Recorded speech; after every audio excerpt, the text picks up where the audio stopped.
পেঁয়াজ রসুন ছাড়া শুধুমাত্র পাঁচফোড়ন দিয়ে আপনি কি কখনো তরকারি রান্না করেছেন? না করে থাকলে আজকে ট্রাই করুন। এইটার টেস্ট জাস্ট অসাধারণ, বলে বোঝানো যাবে না। যদি আপনি আগে কখনো খেয়ে না থাকেন তাহলে আমি যতই বলবো ভালো ভালো, আপনার কাছে ভালো মনে নাও হতে পারে। এই তরকারিটা আমার বেশ পছন্দ এবং আমার বান্ধবীও বাসা আসলে সবসময় বলে যে তিথি ওই তরকারিটা রান্না করবি, কিন্তু দেখা যায় ও যখন আসে তখন আমার কাছে এরকম 5-6 রকমের সবজি আনানো থাকে না, বা কোনো না কোনো ক্রাইসিসের জন্য রান্নাটা করা হয়ে ওঠে না। তো এবার রান্না করতে গিয়ে আমি কিন্তু আমার বান্ধবীকে খুব মিস করছিলাম। ও আবার আসলে আমি অবশ্যই ওকে রান্না করে খাওয়াবো। এই রান্নাটা আমি ট্রাই করেছিলাম মেনলি নিরামিষের জন্য। এটা কিন্তু টোটালি নিরামিষ, কোনো আমিষের মধ্যে নেই।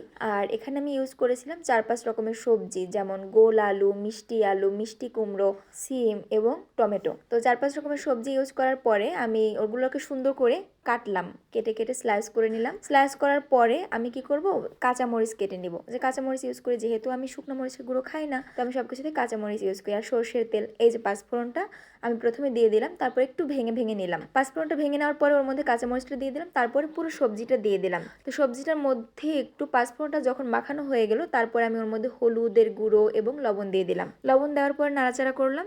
নাড়াচাড়া করতে করতে যখন এটা সুন্দর ভাজি ভাজি হয়ে গেল, তখন আমি জল দিয়ে দিয়েছিলাম। আমি ঠান্ডা জল দিয়েছিলাম, আপনারা চাইলে গরম জল দিতে পারেন। গরম জল দিলে ভালো হয়, কিন্তু আমার কাছে গরম জল করা ছিল না, যার কারণে আমি ঠান্ডা জল দিয়েছিলাম। আপনারা অবশ্যই জানাবেন যে আপনাদের কাছে এই রান্নার রেসিপিটা কেমন লাগলো, এবং যদি কখনো ট্রাই করেন তাহলে অবশ্যই জানাবেন খেতে কেমন হলো।